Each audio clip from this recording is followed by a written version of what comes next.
So if you like the idea of clearing up the confusion caused by dogma in your life, then please like this video. That'll help us out. Subscribe to our channel so that you can not miss any of these, and make sure you give a comment. We'd really like to know what you think. Aloha. My name is Lono. In this presentation, I'm going to show you how you can not just treat, but actually heal most chronic debilitating diseases. This includes things like cancer, heart disease, diabetes, neurological diseases like peripheral nerve damage, Parkinson's disease, dementia leading to Alzheimer's, and even clinical depression, and many, many more. Now, my qualifications for doing this is that I'm a biochemist, an anthrobiologist, a master herbalist, a clinician with over 30 years of experience treating hundreds of patients, an author, a teacher, and underlying all of that, I'm a Hunist. Now, being a Hunist means that I'm a scientist dedicating to understanding the reality of all aspects of our world. To do that, I'm trained not only in science, but also by a system of high-order awareness known as HunaWisdom that helps me be a better scientist as I separate dogma from reality. Now, why that's important is that the difference between dogma and reality is called pain. It's what happens when we make choices that aren't in harmony with how our world is built. And those kinds of choices don't work, so we get pain. Dogma is composed of beliefs or opinions about reality, not true understanding or recognition of how things work. And that's the goal of science. Dogma is incomplete. Oftentimes it's deliberately misleading. And that's why it doesn't work to make choices in any area of life based on dogma. Now, in this presentation, we're going to talk about medical dogma that poses as science. This dogma is responsible for more pain and human suffering than that caused by all the infectious diseases that have ever existed combined. That's right. Add together all the deaths and health problems caused by COVID, tuberculosis, malaria, polio, measles, mumps, influenza, cholera, typhoid, HIV, dengue fever, hepatitis, diphtheria, Lyme disease, and a dozen more. And this dogma is causing more death and disease for people in America, young and old, without compassion. It represents no less than the greatest pandemic our world has ever known. And it isn't caused by some kind of a weird virus or other infectious agent. It's caused by medical dogma motivated by greed. Big statement. I'm going to prove it to you tonight. Now, what's tragic is that all this death and disease and the suffering and expense it causes is easily avoidable. It has been for decades. The science exists to know how to make much better choices. And as you're about to see in this presentation, avoiding these problems is not even particularly difficult. By implementing some very simple educational tools, we could save over $3 trillion in cost to our healthcare system a year. Why don't we do that? As with most socio-political problems, the answer is people being deliberately kept misinformed so big businesses like Big Agri, Big Pharma, and your government can get fat by feeding off your dying carcasses. And as harsh as that sounds, and it is harsh, that comment, sadly, is not an exaggeration. Now, for most people who are not aware of what's recently been uncovered, what I'm about to share with you is going to be shocking, yet it's absolutely real. It's based on important information that has been kept hidden by Big Pharma working in concert with the sugar industry, other elements of big agriculture, and our government to deliberately mislead you. However, if you pay close attention to what I'm about to tell you over the next hour, it will not only save the quality of your life, but it'll probably even save your life as well. Now look at that slide, and would you believe that all those health conditions are related? According to the CDC, 6 out of 10 adult Americans have one of these diseases, and 40% have more than one, and 90% are on their way to getting one. Chronic diseases are responsible for 7 out of 10 deaths in the United States. But if you're a young adult between the ages of 18 and 34, for the first time in our nation's history, the statistics aren't even much better. 54% suffer from one chronic condition. These are kids. 22% have more than one. This is a tragedy that does not bode well for America's future. Look at that list of chronic debilitating diseases. While each of these may look to be quite different in their manifestation, in reality they're all symptoms of the exact same problem. They're all caused by chronic inflammation that damages the energy-producing structures in every cell throughout your body. Those are called the mitochondria. Mitochondria dysfunction is best measured by the degree of fatty liver disease you're suffering. That's the way to tell. Also be aware that it's a myth that fatty liver disease is only present in alcoholics or people who are obese. A large percentage of lean people in this country now are also afflicted with the problem. Now, prior to about 1980 or so, the only people who suffered fatty liver disease were alcoholics. And today, less than 50 years later, that's not a long time, more people suffer from non-alcoholic liver disease than fatty liver caused by alcohol. What's the difference? Well, about 50 years ago, we began to eat processed foods made with refined carbohydrates, corn syrup, and added sugars containing fructose. These foods are highly inflammatory, and they cause the liver to convert fructose into liver fat, and that causes disease.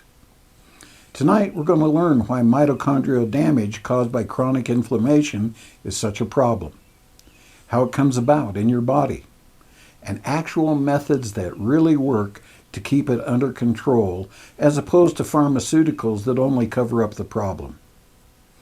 Before we get into what causes chronic inflammation, I want you to do something, not only for me, but really for yourself. I'd like you to write down a list of the health problems you would most like to heal. I also want you to write down what it would be worth to you to heal that disease. In particular, are you willing to make lifestyle changes that might be necessary to become healthy again? What expense would you be able and willing to afford to accomplish that goal? Now, I'm not asking like to afford.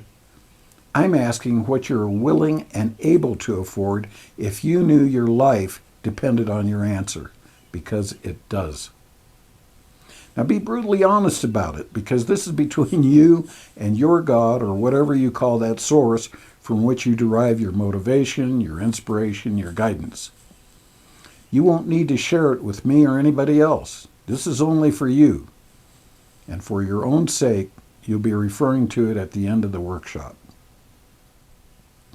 As I said earlier, the common denominator in nearly all chronic debilitating diseases is inflammation. Now, inflammation is caused by a diet that continually loads the cells with more sugar than they can handle over long periods of time. This sugar overload damages the mitochondria in the body's cells. The mitochondria are the cell's energy production factories. And when they're damaged, disease starts to become manifest. That's the true cause of most cancers, by the way, not genetic problems. And I deal with cancer patients that heal all the time. There's more than one kind of sugar involved. There's glucose, that's the kind of blood sugar measured by an A1C test. Then there's fructose, which is not usually measured at all, but the biggest contributor to the damage, because fructose goes straight to the liver where it gets converted into triglycerides and stored as fat in the liver. The kind of sugar people normally consume in food is sucrose.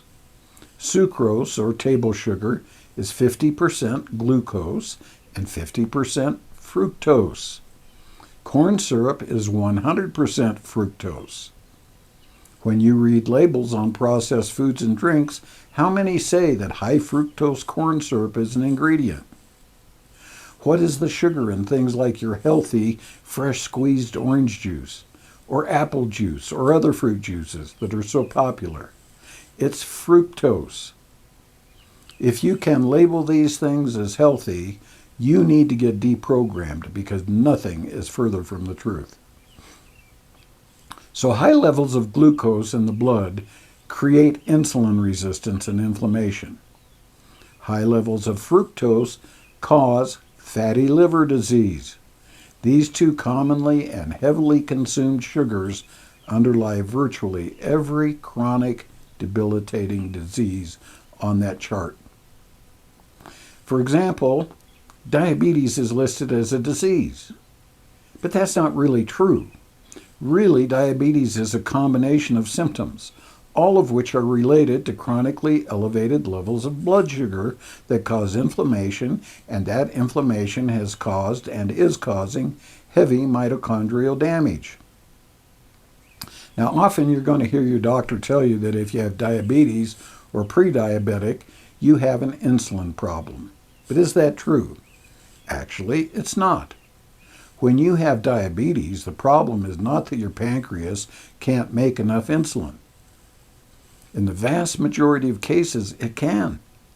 This is easily confirmed by common blood tests that measure insulin.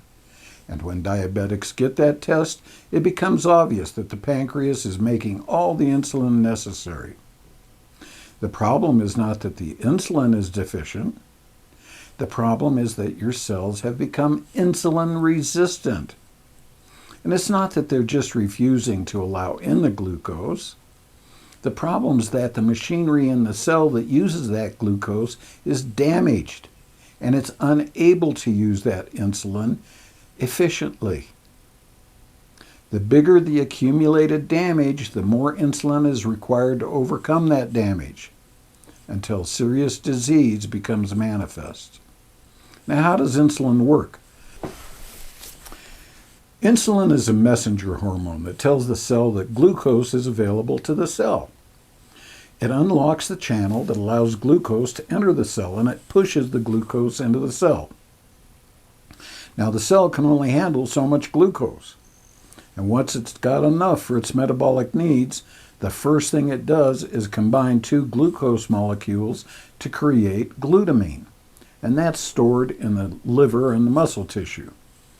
However, this method of storage can only accept about 1,500 calories of that glucose.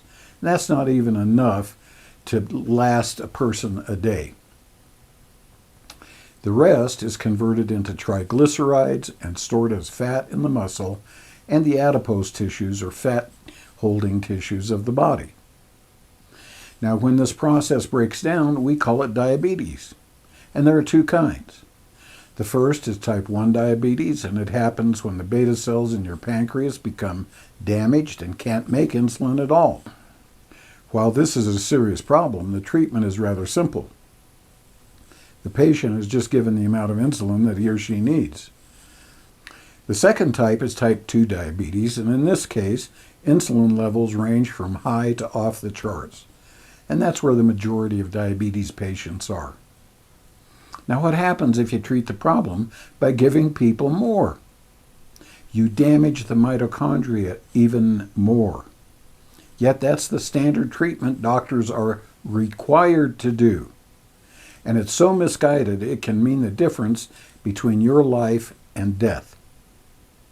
Now, insulin resistance, if you look it up, you're going to read that it can be treated, but it can't be cured. So what kind of treatment are they talking about? Well, the best conventional medicine can offer is pharmaceutical treatment. That means you're going to live about 10 years less than you would otherwise, and you're going to spend several tens of thousands of dollars more than if you never had the problem. Not only that, but those years are going to be full of pain, fatigue, illness, and a generally miserable life because you have lots of complications along the way. And that kind of treatment doesn't seem too successful to me. Here's the problem. What they're treating is high blood sugar. All the focus is on glucose numbers, but that's just a symptom. It's not the problem. The problem that they're not treating is insulin resistance. What happens in insulin resistance is that your cells are already so full of sugar and the mitochondria are so damaged they can't use anymore. You can keep giving insulin, and for a while that will keep your blood sugar numbers down, but eventually the body stops responding. And that's when the symptoms of insulin resistance become apparent. And when chronic disease of all types begin to manifest themselves, now you got a real problem. At a basic level, insulin resistance is a survival mechanism. If we didn't have the potential for insulin resistance, we wouldn't have the capacity to store energy like we do. Insulin resistance makes the body store fat. And when we were hunter-gatherers, we might have a lot to eat in one season and nearly nothing at other times. That body fat is the result of insulin resistance, and it's vitally important to our long-term ability to survive in the environments that we came from historically. But a fat cell can only hold so much sugar. Think of a container that's close to overflowing. When the body stores too much, the container starts to overflow. That's a serious problem for the body. This excess blood sugar is deadly, particularly to the brain and the nervous system. High blood sugar can cause coma, so the body becomes desperate to get it out of the blood. Many people, as well as doctors, see fat accumulation as the culprit behind diabetes and insulin resistance, but the truth is actually the opposite. It's not the fat causing the fat cells to leak. It's the accumulation of continually high levels of glucose that the body needs to deal with. This was never a problem when people ate at most 1 or 2 meals a day, sometimes not even that, and those meals were not primarily carbohydrates. Today, people are eating meals and snacks at an average of 6 to 10 times a day. The majority of these contain high levels of carbohydrates like French fries, rice, jelly donuts, candy, wheat breads, cereals, pastries, as well as pure fructose and corn syrup and fruit juices. Now, the vast majority of chronic debilitating diseases are metabolic diseases that have appeared because the body's biochemical balance has been disturbed by the chronic consumption of sugar and carbs that your body was never designed to handle. It's likely that you've been told by your doctor that there's nothing out there that can cure your disease, but it can be managed with a pharmaceutical. You bet. Here's the truth. Pharmaceuticals can only mitigate symptoms. That's the best they can do. They cannot bring your body back into biochemical balance when your diet is the cause of the imbalance. That means that pharmaceuticals cannot heal your problem. The good news is that you can cure metabolic diseases with metabolic treatments, including your diet, fasting, and natural medicines capable of assisting your body to regain its biochemical balance. I watch as virtually every person who follows my suggestions transforms their lives and health using metabolic medicines. They lose weight. Their fatty liver returns to normal. Allergies and digestive problems go away. Skin problems, immune system problems go away. Cancers, even difficult cancers like liver and pancreatic cancers, heal. I have done that with many patients, some of whom were given 3 months left to live.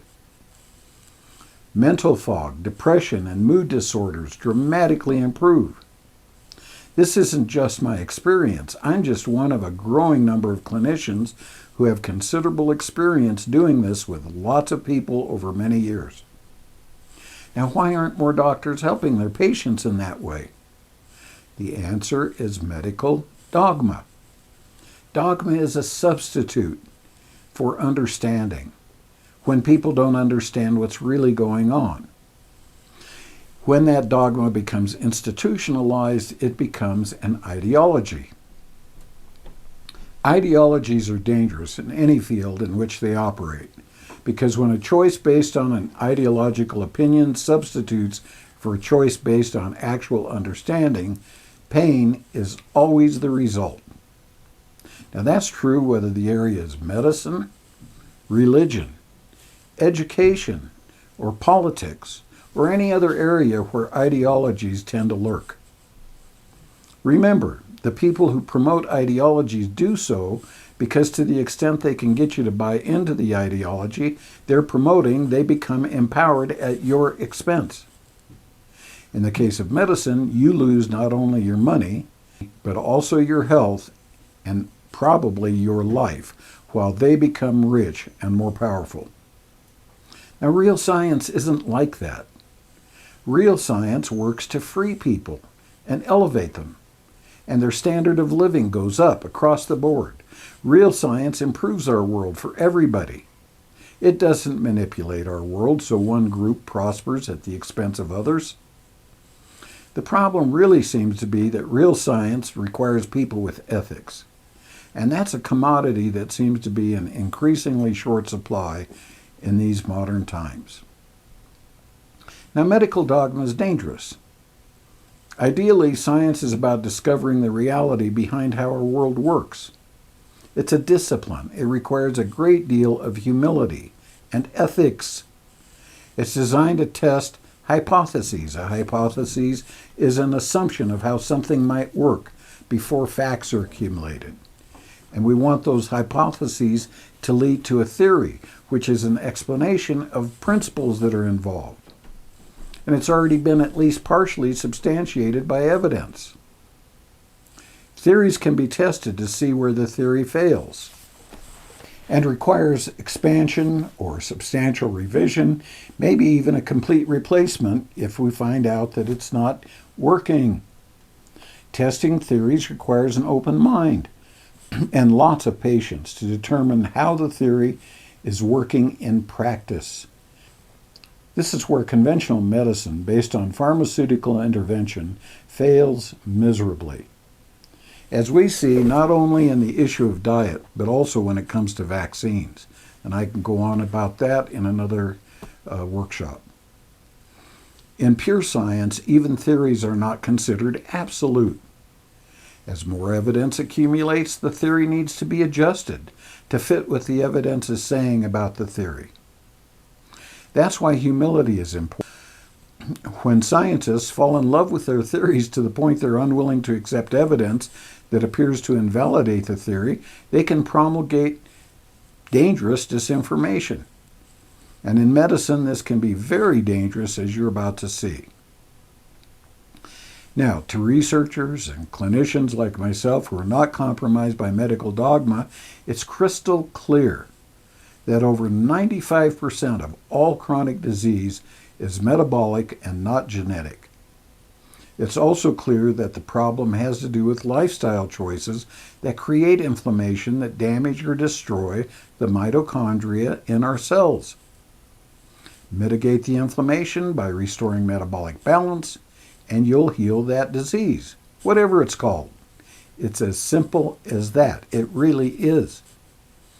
Now, despite spending twice as much per capita on health care as people of any other nation, we have 85 million Americans who are completely uninsured or underinsured, and more than 500,000 households that go bankrupt every year because of medically related bills. Yet, despite all that spending, people in this country are sicker than ever. And most concerning is that it's not just older adults anymore, but more and more young people and children are exhibiting symptoms of serious illness. Now, two of the reasons that our healthcare system is so broken and expensive is the unwillingness of a corrupt government to educate people about the dangers of the sad, standard American diet and over-reliance and outrageously high costs of prescription drugs that make big pharma billions, but they don't heal a single thing. And a government compromised by payoffs from big agri and big pharma. Now, understanding health. Dogma comes about from a misunderstanding And when it comes to medicine, a basic misunderstanding of the nature of health is the start of medical dogma. So how is health best defined? Well, the first is that health's an absence of symptoms. And that's the central dogma of conventional Western medicine. That leads to an effort to remove the symptoms of diseases and diminish the numbers of individuals who suffer from them. In that model, pharmaceutical medicines and perhaps surgery are prescribed to diminish symptoms, but not cure underlying causes. The second is that health is a state that allows the individual to adequately cope with all demands of daily life. Like the first definition, this one implies that the standard should be the absence of impairment. The third definition is correct. That is, that health is a state of homeostasis, that's biochemical balance, that results when the biochemical processes of the body are in balance. That's far more real. Now, the real doctor is the intelligence built into your body. Conventional medicine sees the body as just a kind of a complicated machine composed of parts that wear out and break. In fact, your body is not a dumb machine at all. It's extremely intelligent, and it was designed that way by the universe. The real doctor capable of healing you is already built into your body. The job of any outside doctor is just to assist the patient to create the conditions that are required so that that inner doctor can do what it already knows how to do. Now, why are humans built the way we are? Any evolutionary biologist, or anthrobiologist, as I call myself, will confirm that every species of pre-human, as well as the 8 species we know so far considered to be human, survived by hunting and eating meat for their primary diet during the last 5 to 7 million years or so. A diet of meat and eggs contains every nutrient your body needs in a digestible form. I want to repeat that. A diet of meat and eggs contains every nutrient your body needs in an easily digestible form. Until about 10,000 years ago, our ancestors, they did eat plants and fruit, including nuts when there were no meat around. But eating plants or tubers that they could find in the ground was a way to avoid starvation. As soon as meat was available, plant foods were disregarded. The question is why? Why did early humans avoid foods derived from plants before the dawn of human civilization, and for a long time afterwards? I think that the two-part reason that we've discovered is absolutely fascinating. The first is called epistological taste changes. Watch wild animals feed. They'll only eat one thing at a time. They'll pass by other foods until they've had enough of that one food. When they're finished, they move on to another kind of food and munch on that until they're satisfied. How do they know how much to eat and when to stop and eat something else? It's called an epistological taste change. Humans have that capacity too, but few of us have ever experienced it because of our civilized habits of cooking foods and combining meat and plants and starches and fruit all at the same meal. This destroys the ability to discern an epistological taste change that tells you when you've had enough of something. To show you how this works, try this experiment. Take 3 or 4 different types of vegetables, like raw cabbage, carrots, radishes, tomatoes, whatever you'd like. Anything raw. Take one bite out of one thing and taste it. Really taste it. Have a second bite and do the same thing. Do that until you notice that suddenly that food loses its appeal. The last bite just doesn't taste as good as the first bite. When that happens, try something different. As you do this, you're going to start to notice how a definite change in how good the food tastes and smells. The first taste to the point where your body just doesn't want anymore. The food is the same. What changes is how your body's taste buds send signals to your brain. Now, this also works with meat, even cooked meat. Grill up a nice juicy ribeye steak and take a bite. Unless you have psychologically conditioned yourself to revile meat, it's likely that the first bite is going to be very delicious, especially if you've been a vegetarian for a while. Then take another, then a third, and so on. At some point, you're going to know when you are done with that steak. Not only are you going to feel full, but each additional bite just won't taste as good. Why? Well, your body doesn't need any more of the nutrients that steak provides. That change is an epistological taste change. Consuming sugar, highly processed foods, like foods made from grains, cooking starchy vegetables, or adding a lot of salt to foods are ways to defeat this capacity of your body to tell you what it needs in the way of nourishment. Now, why salt? It's not that your salt is going to raise your blood pressure and be a problem. Your body needs salt and other electrolytes as well. So it is not so much that salt's bad for you, but if your body wants salt, it will want salty food, regardless of what that food that it's on is. That's why people can't stop eating salty snacks made of crappy ingredients. Not only do we crave the carbs, but the salt makes us not want to stop at just one chip, or one pretzel, or one cracker, or one bite of popcorn. Add sugar to the mix, and the food manufacturers have a truly addictive product that makes them a lot of unethical money. Now, how people who make these kinds of foods can sleep at night, I don't know. The same is true for government regulators who are supposedly paid to be protecting us and not leading us over the cliff of death. So our ancestors were highly tuned to their environment. They didn't have things like mustard, ketchup, salad dressings, or sauces to put on their food, and for them, an epistological taste change was how they knew what to eat. Now, the second reason is that the plants they had to eat just didn't taste all that good and weren't all that nutritious.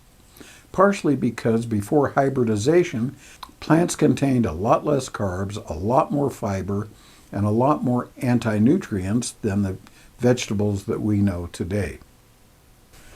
You'll see that they survived on meat, insects, fish, small crustaceans like mussels, clams, oysters, snails, crabs. And when the hunt was successful, they had lots of food. Otherwise, the only reason they ate plant material was that it helped them avoid starvation until the next successful hunt. Now, that separated them from many other primates at the time that didn't have the capacity to hunt other animals, but who lived in trees much of the time, where certain kinds of leaves or insects or fruit were available. The second reason our ancestors ate this way is that ancient vegetables were just not like our modern vegetables. And a great example of this is corn. It began its journey to our plate as a vegetable called teosinte. Teosinte produces cobs that are about a sixth the size of a modern-day variety, with about 5 to 12 kernels per what you might call a cob. Those kernels are very small, they're very tough, they're not tasty, and they're basically indigestible. It became a farm crop by people in southern Mexico around 9,000 years ago, not for food, but because the plant contains a sweet juice that they learned how to ferment into alcohol. Now, over the next 9,000 years, cultivation and hybridization on the part of these people turned it into the crop it is today. And their success is the reason that corn is responsible for feeding most of our animals and constitutes more than 20% of the food supply for humans across the planet. The same thing has happened to virtually every other plant-based food we eat. You'd not recognize an apple of 10,000 years ago, and it would be highly unlikely you'd want to take a bite out of one. Neither were there such things as broccoli, cauliflower, peas, beans, or squash like we know them today. The point is that modern plant foods contain many times more sugar and carbohydrates than their predecessors. And the carbohydrates they contain in the form of starch are rapidly turned into sugar. And while that's a problem, it's not the only problem with a plant-based diet. The development of human physiology does change relative to its diet and other environmental factors. Bear that in mind. Recent controversial research says that 10,000 years ago, humans were taller in height, larger in build. They had bigger brains than we do today. Survival depended on awareness.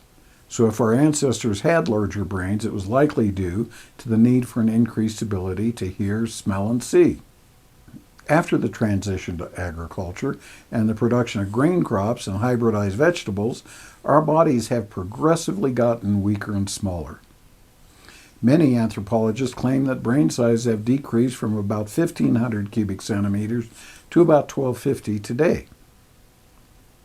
It's interesting to note that even in modern humans who eat a primitive diet free from plant materials, Eskimos who survive on whale blubber, or primitive tribes who live in the Amazon rainforest, testosterone levels are much higher than populations of people who eat a large amount of grain and other plant material. Now, not only does this make their sperm more viable, but it also enables them to cope with much harsher living conditions.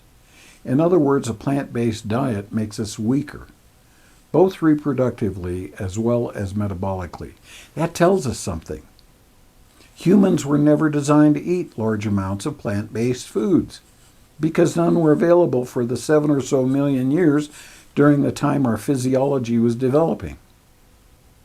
To put this in context, if the history of our species were the length of a football field, the time we've been eating vegetables would be the thickness of a piece of notebook paper stood edgeways on the goal line.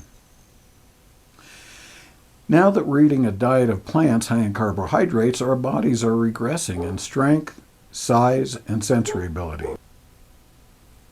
We're also becoming less able to procreate. Now, are plants' foods healthier than meat? Well, biochemically, that's a myth. Now, many vegetarians pose the argument that plants are not sentient creatures, so it's okay to kill them for food.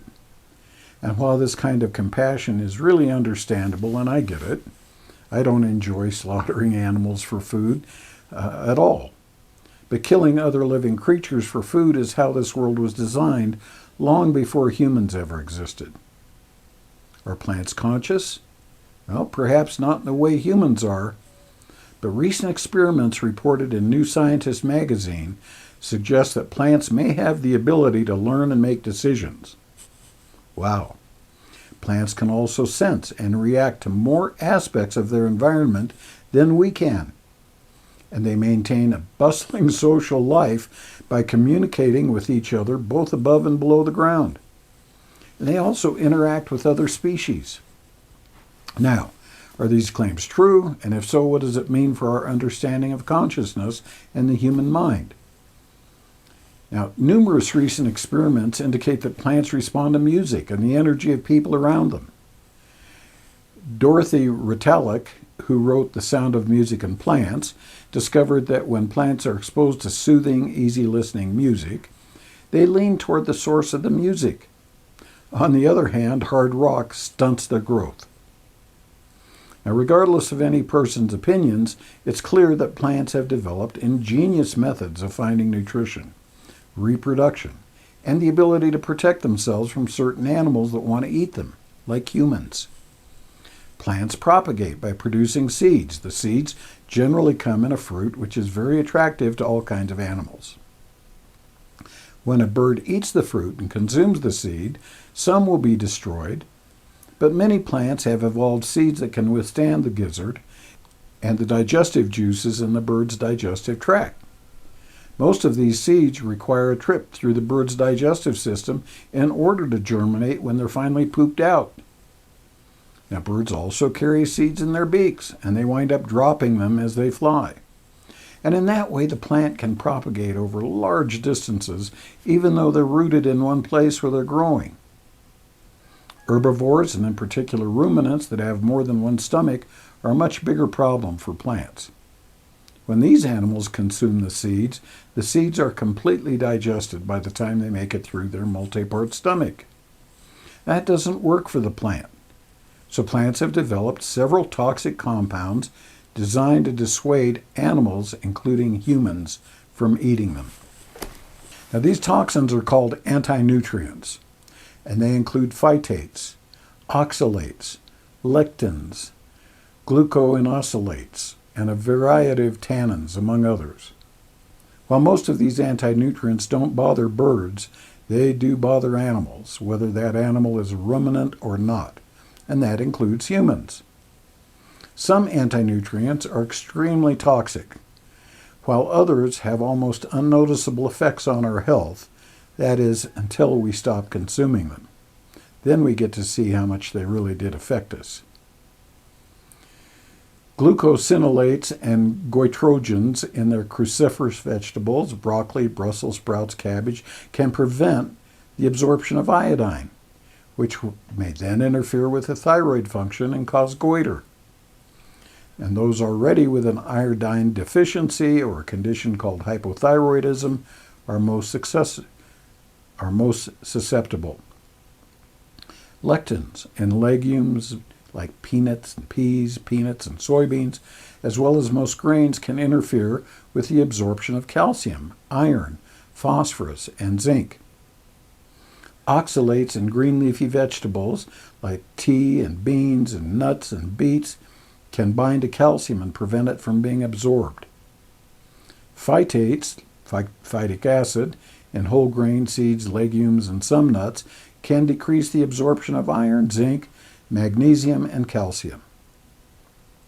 Saponins in legumes and whole grains can interfere with normal nutrient absorption.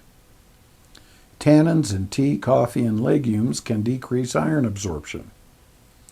Now, anti-nutrients are highest in grains, seeds, legumes like peas, beans, and nuts, but they're also in most plant foods, as well as the stems and the leaves.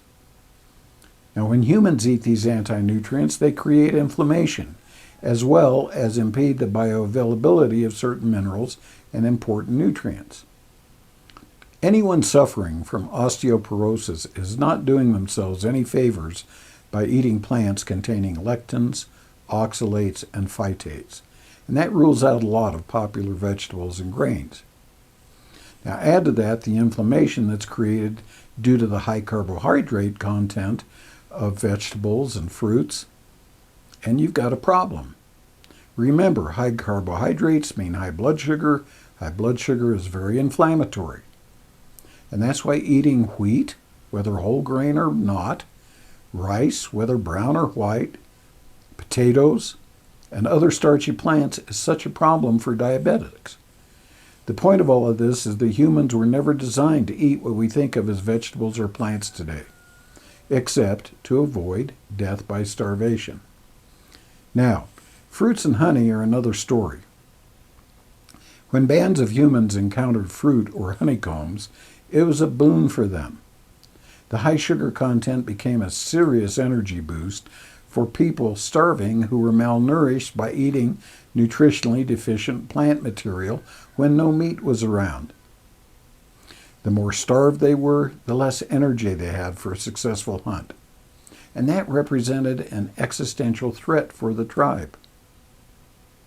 When ripe fruit was discovered, it gave them a sugar boost, the same way a small child becomes more active after eating candy.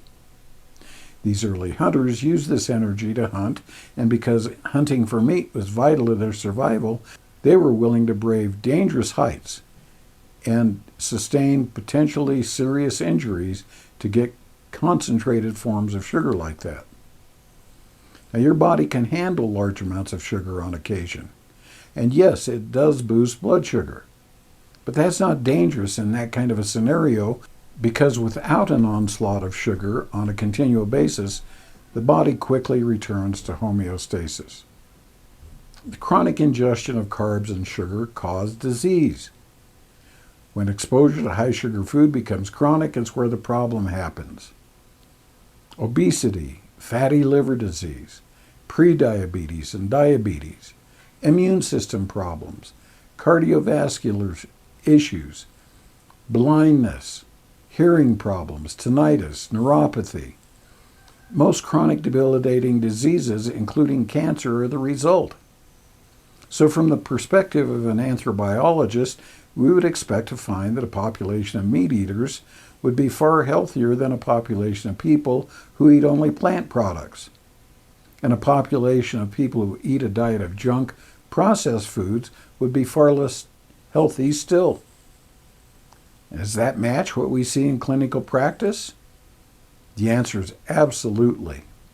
For those who study the effect of human diet on human health and have the wisdom to avoid all the unproven dogma to the contrary, the picture couldn't be clearer. Take a look at that guy in the picture. If you do a Google search for carnivore diet, you're going to see hundreds of stories of people who healed using that or other low-carb diets. You're also going to get to see some great doctors giving presentations that support what I'm telling you here. And look for a list of these doctors I provide in the resources section at the end of this presentation. Check out their videos, and if you still have doubts, that should convince you. Is saturated fat bad for you? Here's the shocker. We've been sold a phony bill of goods. We've been told for decades that saturated fat and diets and red meat are bad for you. Oh, bad, bad, bad, bad, bad. Supposedly, this kind of diet is responsible for heart and cardiovascular disease. But there's only one problem. Over 20 big review papers, double-blind studies by independent teams of scientists on thousands of people have concluded that saturated fats have absolutely no effect on major cardiovascular outcomes, and that includes heart attacks, strokes, cardiovascular mortality, or even total mortality. Now, national dietary guidelines have not recognized that new thinking on saturated fats, and they continue to promote policies based on outdated, insufficient, or totally made of evidence. Why do you think that is? Many highly credible peer-reviewed studies completed over just the last decade now support each other and clearly demonstrate that people who eat diets high in red meats and saturated fat are far healthier. They suffer far less inflammation, and they live much longer lives than people who eat the standard American diet that emphasizes lots of breads, pasta, rice, fruit, processed foods, while waving big red flags at the consumption of meat that contains saturated fat. Now, that's totally contrary to the advice you've been getting from everywhere except those who haven't been rendered idiots by their belief in this ideology. The real question is, why have professional people who should know better bought into that dogma? And the answer is, we've been conned. This whole idea that saturated fat is dangerous for you got its start when representatives from the sugar industry went to 3 noted researchers at Harvard University and paid them $50,000 to hide the fact that sugar causes inflammation and instead blame it on animal products. And Harvard's name is going to come up in a poor light in other places as well. Now, this isn't a conspiracy theory, it's a verified fact. Now, here's a quote from a recent article in the New York Times.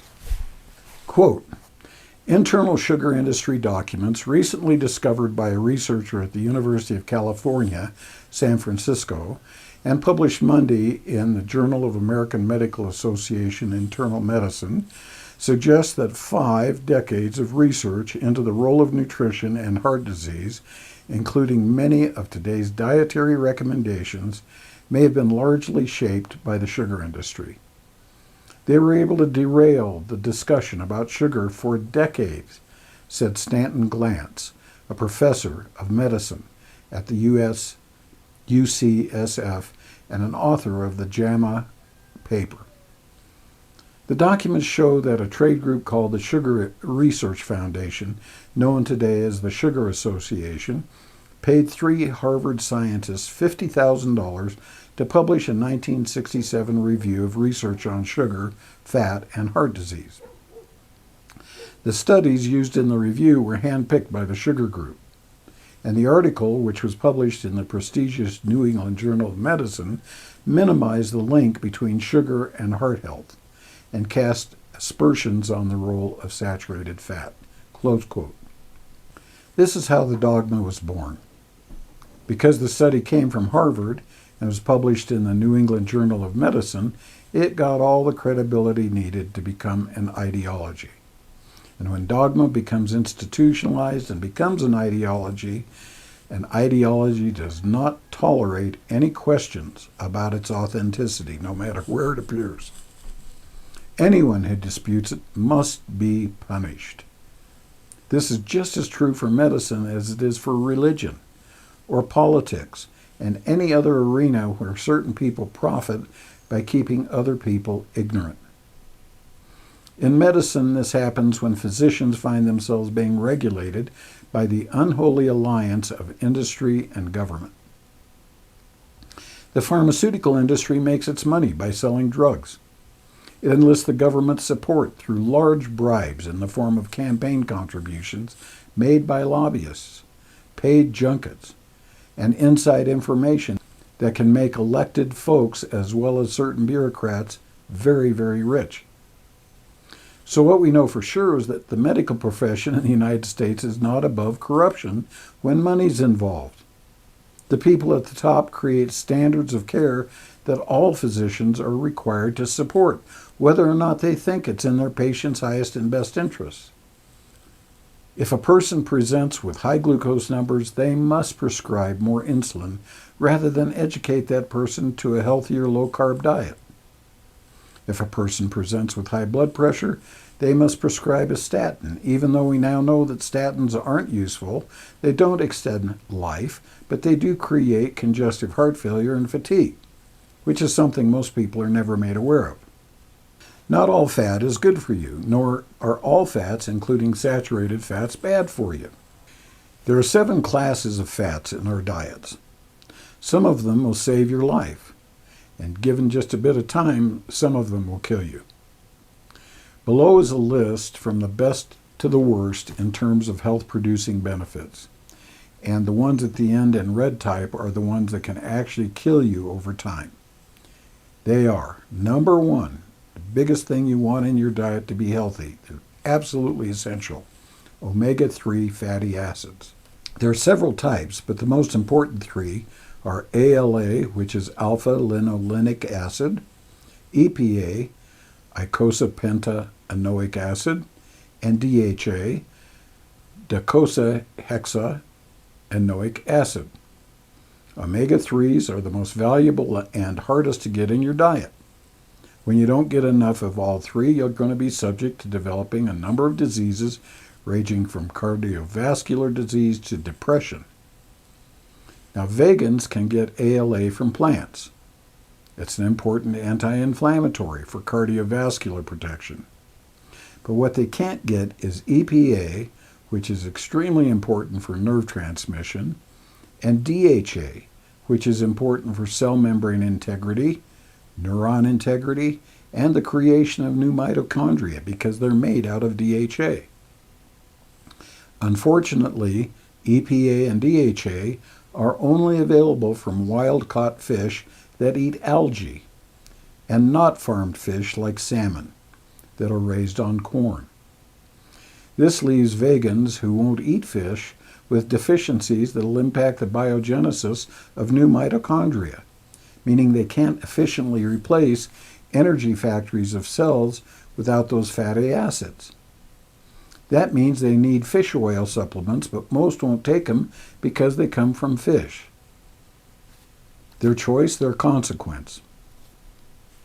Omega-3s in food always come with omega-6s as well. The key is to keep the ratio as close to 1-to-1 as possible. That can be difficult because in most foods that contain those fatty acids, the ratio is much higher, like 10 or 20 omega-6s to 1 omega-3, and that's not healthy. Then there's monounsaturated fatty acids, like oleic acid found in olive oil.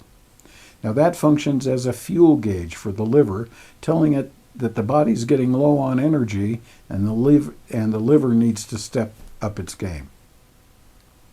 The problem is that oleic acid is easily damaged by heat. So heating olive oil past its smoking point is a very bad idea because heat turns it into a trans fatty acid that is especially toxic. Now, polyunsaturated fatty acids found in salmon, trout, avocado, flaxseed oil. By the way, flaxseed oil is the only seed oil that you can consume that's not actually toxic, are anti-inflammatory in limited doses.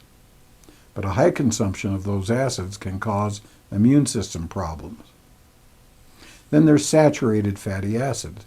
Demonized by a fellow named Ancel Keys in the 1950s, it turns out that all the fear about saturated fat causing cardiovascular disease is not justified at all. That fat, found in animal products like red meat, is not pro-inflammatory, and it makes an ideal food not only for your body, but your microbiome as well. In fact, the fat in milk products is actually anti-inflammatory and healthy to consume as long as you're not lactose intolerant or otherwise allergic to milk. Medium-chain triglycerides. High levels of these are found in coconut oil and are recommended for cooking. The problem is that these, if they're consumed with too much saturated fat, they can overwhelm the liver's ability to process all that fat, and this can result in fatty liver disease. Not a big problem for most people, but it can happen. Now, we mentioned omega-6 fatty acids. Those are found in seed oils like corn oil, canola oil, safflower oil, sunflower oil, soybean oil, cottonseed oil, and peanut oil. Now, while these omega-6s have some health benefits when its ratio is in line with omega-3s, those seed oils are highly inflammatory, and they're not healthy to consume in any quantity at all. And then finally, trans fats. These will kill you. A product originally invented to be added to food by processed food manufacturers to keep their products from spoiling, because it doesn't allow bacteria to live. If bacteria can't live, you're not going to live with it. It's the reason a 10-year-old Hostess Twinkie or cupcake doesn't spoil. You take it out of the package and it's as good as the day it was manufactured. It accumulates in the body, and it's difficult, if not impossible, to remove. And that causes serious health problems, especially when people are eating trans fats in junk food over a long period of time. Food manufacturers have spent millions of dollars lobbying the FDA to keep it legal. But so much information has come forward about its dangers that now it is at least partially banned by the FDA because of its ability to kill you. In spite of this, the FDA still allows mislabeling. Anything less than 0.5 gram can be listed as 0 grams on the label.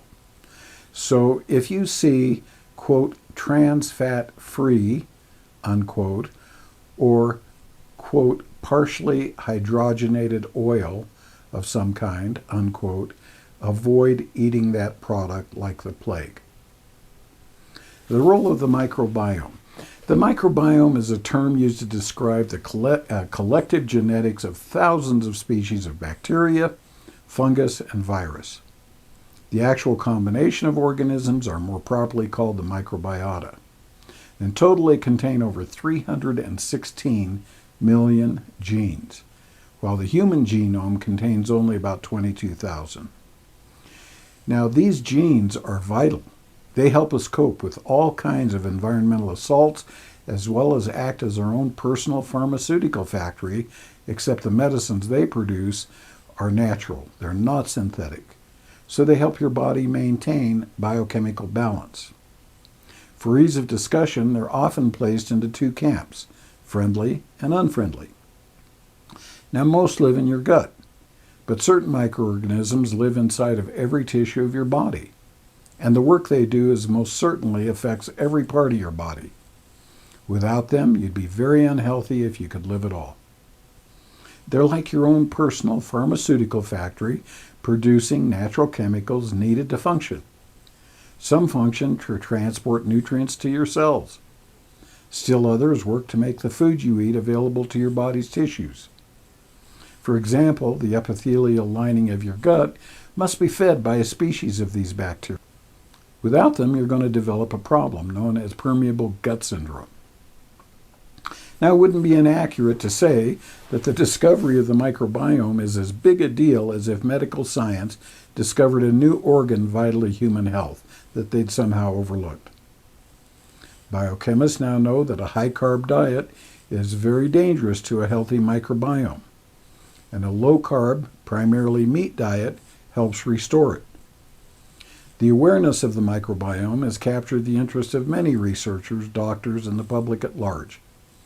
Evidence is that the sale of prebiotics, probiotics, and even postbiotics has become a multi-billion-dollar industry all to itself.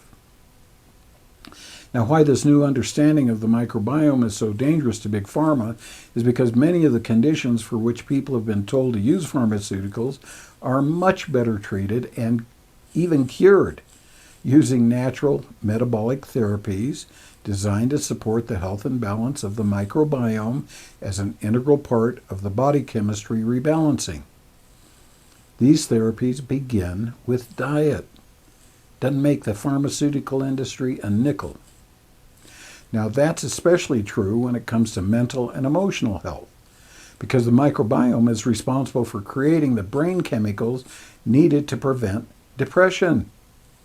Get the microbiome healthy, and there's no more need for psychotropics like benzos or Valium and the like. Those are cash cows for Big Pharma. So keeping people on these drugs is the goal. And that's the result of medical dogma, not ethical science. Now, antibiotics and chemicals can cause serious damage to the microbiome. Sugar, chemicals, antibiotics are very dangerous to a healthy microbiome. Certain chemicals like chloramine and fluoride in water, or glyphosate sprayed on foods, kill friendly species while leaving unfriendly species to proliferate. Antibiotics are especially dangerous because some unfriendly microbes survive, and they pass that resistance on to their offspring. These drug-resistant bacteria are then able to take over. Not only that, but we now know that bacteria are capable of swapping genes. So antibiotic resistance can actually be passed on from one species of bacteria to another. That represents a serious problem for human health. It's caused by big agriculture contaminating our food crops with a flood of chemical pesticides and herbicides, and Big Pharma encouraging the overuse of antibiotics by doctors and growers of livestock. Now, do you want to get really sick? Follow the FDA food guide pyramid created by, once again, our Harvard Medical School. Wow. This idea is medical dogma that's come to be accepted as true. It's not. It's not the product of medical science. It's the product of unethical greed and manipulation. The proof is that if you eat this way, the pyramid and most doctors advise, you're absolutely in danger of developing one or more of the chronic debilitating diseases related to the mitochondrial damage that results in insulin resistance. Now, as the veil's lifted, more and more people are moving away from that Harvard food pyramid and finding remarkable new levels of wellness by refusing to eat sugar-laden and highly processed foods and eating meat, animal fat, butter, and cheese instead. The truth has finally been revealed. Americans were duped, and that's not an ungrounded conspiracy theory. It's a verified fact. This article published in the National Institute of Health is the best official report on how this happened. And that link will be in the information below. Now, the pain is starting to cause people to wake up. Many people are starting to discover the remarkable benefits of a paleo or keto or carnivore diet, or my favorite, which is the ketovore diet. These diets have a demonstrated ability to reverse many diseases even after they've caused decades of damage. No pharmaceutical can do anything close. Americans are also starting to be conscious of the quality of their water supplies, and they're completely avoiding foods sprayed with pesticides and herbicides. Now, because foods labeled as organic are sometimes fraudulent, they can contain chemical residues or undisclosed GMO tampering, many people are returning to relying on home gardens as the only way to assure a safe food supply. I really encourage you to learn how to garden. Now, for that reason, we here at the Eagle's Nest family have large gardens, and we operate a hatchery where we raise breast chickens, B-R-E-S-S-E chickens. They're known as the king of chickens. They're like Wagyu beef. They're the only chicken breed capable of marbling their meat with omega-3 fatty acids. That makes them extremely delicious at a level beyond anything you've ever eaten from a grocery store, and very, very healthy for you. Now, we're also producing a whole series of videos for members of our Eagle's Nest family, which we encourage you to join, on raising chickens, rabbits, as well as home gardening and food storage techniques that can ensure a consistent and healthy food supply. And more importantly, we're producing videos for our members on the benefits and principles behind high-order awareness, and how looking at our world in this way can unlock incredible insights, not only about health and wellness, but also relationship skills, personal spiritual growth and development, as well as the universal principles of how people can live together in peace, harmony, and abundance. I'd like to share with you some ancient wisdom from Hawaii. In HunaWisdom, we have a principle of wisdom that the Mo'o, the people who originally settled Hawaii, came with them from a motherland from which a very highly evolved group of ancestors migrated. They say this wisdom is at least 40,000 years old. Now, whether or not that's true, I have no way of knowing. I wasn't alive 40,000 years ago. But what I know for sure is that their system of wisdom and medicine has never been matched in our modern world. I had conversations with a fellow who never graduated from the 4th grade, and he tracked quantum mechanics precisely. I had a better conversation with him about quantum mechanics than I had when I was at the university. Now, when it comes to doctors, here's the best advice you're ever going to get. This is high-order thinking. Listen carefully. The person with the consequences is the person with the responsibility. And the person with the responsibility is the person with the authority. In other words, no doctor, no government, no one has the consequences of your healthcare decisions but you. And this means that the proper way to view a doctor is as a resource, not an authority. Till you can give the consequences of your choices to that doctor, he can't be an authority. Now, if you're smart, you're going to consult as many resources as needed to gain a recognition of what your best course of action should be. That's another part of high-order thinking, the difference between a recognition, a belief, and a thought. Very important stuff to know.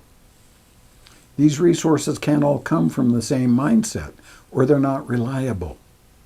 If you want to be responsible for your healthcare consequences, you must consult resources that are not part of the mainstream dogma. That's how you're going to get perspective. So if you experience less life energy right now than you'd like, and if you're ready to begin a path that can actually heal those metabolic issues, you're going to need metabolic medicines, beginning with a conscious diet that helps take you away from the standard American diet and places you squarely in the middle of a very low carbohydrate, high fat diet. The next question I get is, can I only eat meat, eggs, butter, cheese, cream? Now, there are people out there who advocate for a strict carnivore diet. And they say that you want to do that because you want to avoid all anti-nutrients from plants. And that's probably not an incorrect idea. But my experience is that it doesn't need to be that hard. To enjoy optimal health, the goal is to keep net carbs at below 20 to 30 grams a day, and no more than 8 carbs at any given time. That'll keep you in a metabolic state called ketosis.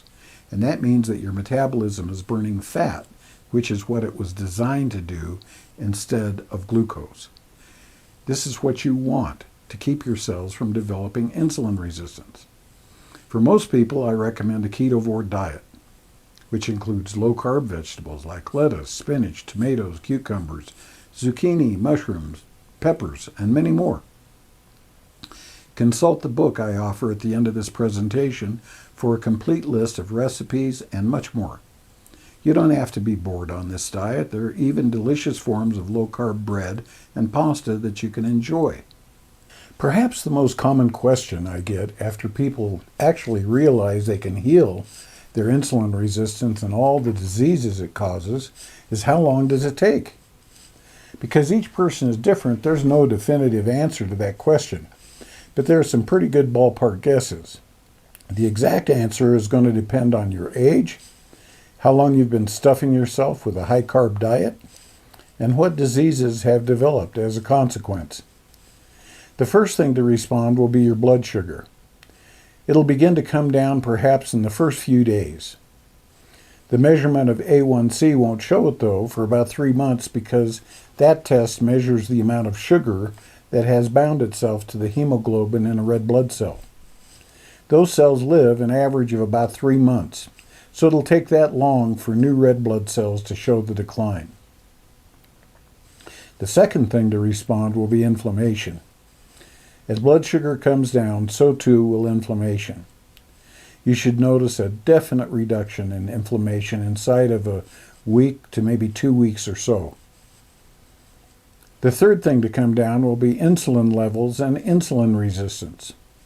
And this is going to take a while if your diet is your only medicine. It probably took you decades to develop full-blown insulin resistance. So it could take 2 to 3 years before your insulin resistance is completely abated. We can monitor that with a rarely used blood test called a HOMA-IR, HOMA-IR. Now, during this time, the progression of your health problems will be stopped in its tracks, and you're going to be able to heal as your body regains balance. It's not rocket science, it's how the universe made your body. Now, is there anything you can do to speed it up? Well, fortunately, the answer is yes. There are 5 proven therapies capable of accelerating this healing process. First of all, exercise. Moderate exercise is important. It helps burn all that excess sugar. Second, reduce stress levels. This avoids the production of cortisol, which is a hormone that calls for blood sugar to be elevated so you can have energy to run away from the tiger. Unfortunately, today there are no tigers, so all this energy winds up creating insulin resistance and inflammation in your body.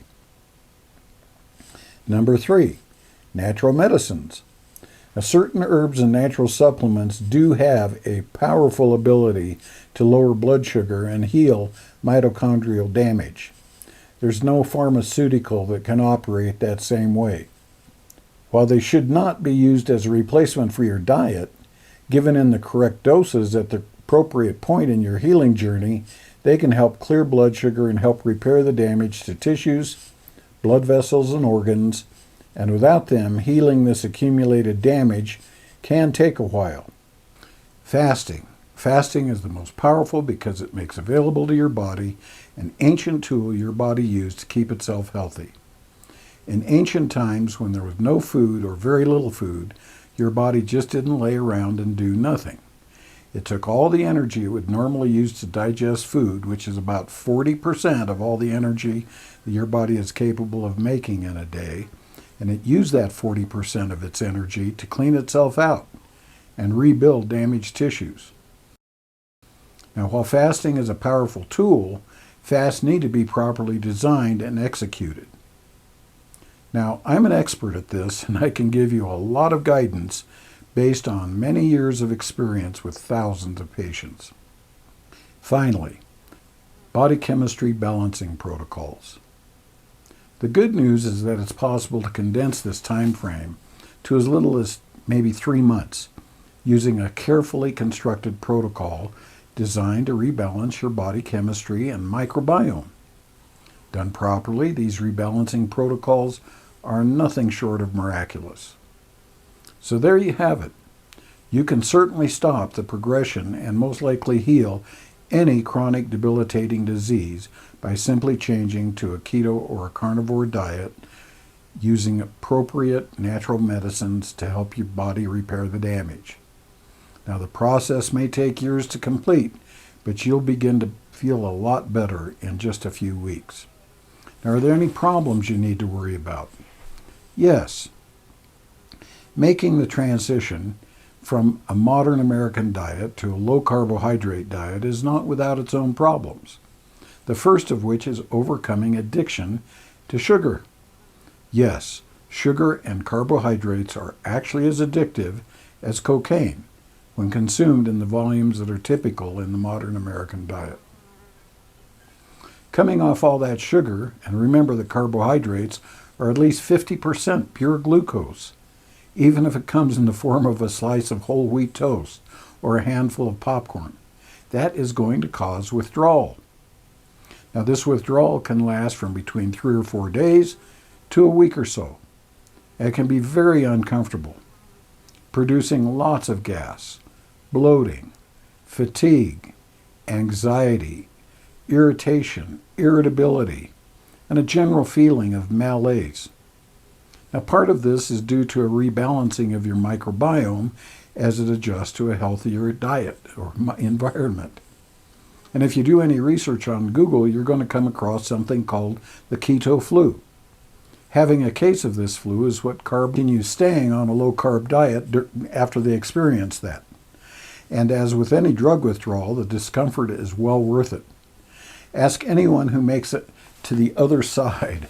The restored feelings of health, wellness, strength, mental clarity, wow, that's important, and more make it totally worth any discomfort it takes to get there. Again, the discomfort associated with this process can be substantially mitigated with a body chemistry and microbiome rebalancing protocol like the protocol we call ReVitaLight. Are there other problems? Yes. Another problem is learning how to enjoy a totally new lifestyle.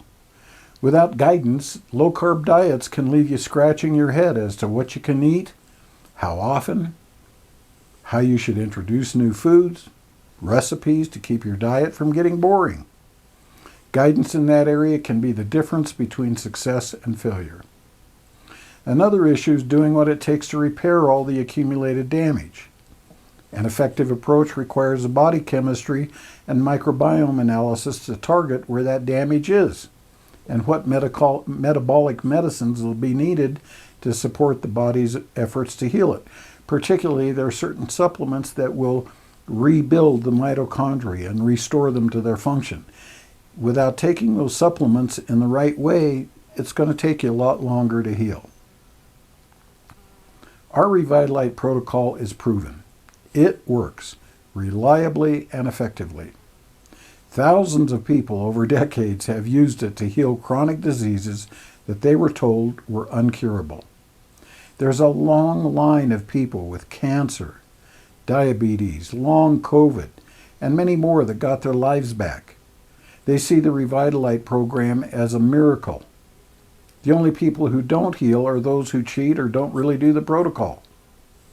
Obviously, people on their deathbed are unlikely to heal, so the object has to be to do the protocol before your health problems deteriorate to that point. That's why I asked you to write down your biggest health problems that you'd like to heal. Look at that list and think about what your life would be like if those problems were resolved. Do you even remember what it feels like to be vibrant, full of energy, have mental clarity, and out of pain? But if you want your life back as soon as possible, you can start your recovery beginning right now. How this works is pretty simple. You'll fill out some forms that allow us to do a complete body chemistry analysis and protocol design that's optimized for your individual situation. Nobody is the same. Now, if you indicate an interest, I'll send you those forms by email for you to fill out. These are all online forms, so you simply open the link, fill them out, and hit return. And we'll also need copies of all your recent labs, so make sure to send those as well. Once we get those, we may ask you to get some additional lab work done. The forms will come back to us on our secure server. After reviewing your situation, we may ask you to get a more recent or different lab tests. Be assured your medical information will always remain confidential. Now, it usually takes about 10 days to 2 weeks to get your protocol back.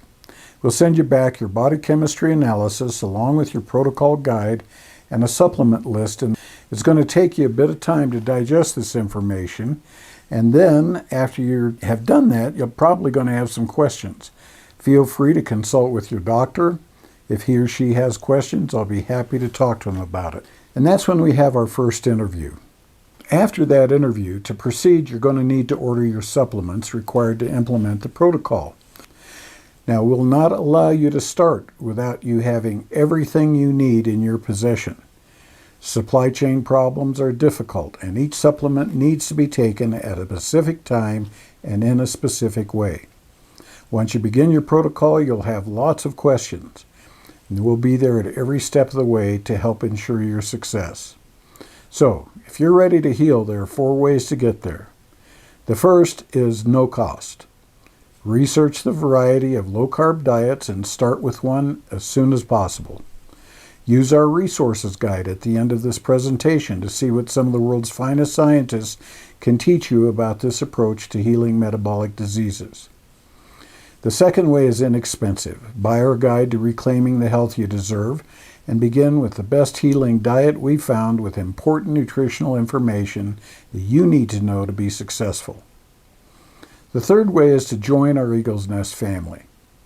You make a tax-deductible pledge of $50 a month or more, and you get access to our Way of Wisdom classes and enjoy a 10% discount on all of our products and services. And I'd encourage you to start ReVitaLight. That's a comprehensive body chemistry and microbiome rebalancing protocol for those of you who want to take advantage of one of the most effective protocols out there. It's of vital importance for people with cancers and some other real life-threatening diseases. Now, that's why at the beginning of this presentation I asked you to write down what you want to heal and how committed you truly are to doing it. Are you going to simply leave this presentation and let it fade from your memory? If so, you aren't very serious about healing. Most people in pain are anxious to at least ask questions to explore the ideas further. If you've had enough pain, give us a call. There's no cost or obligation to do that, so the only thing you really have to lose is pain.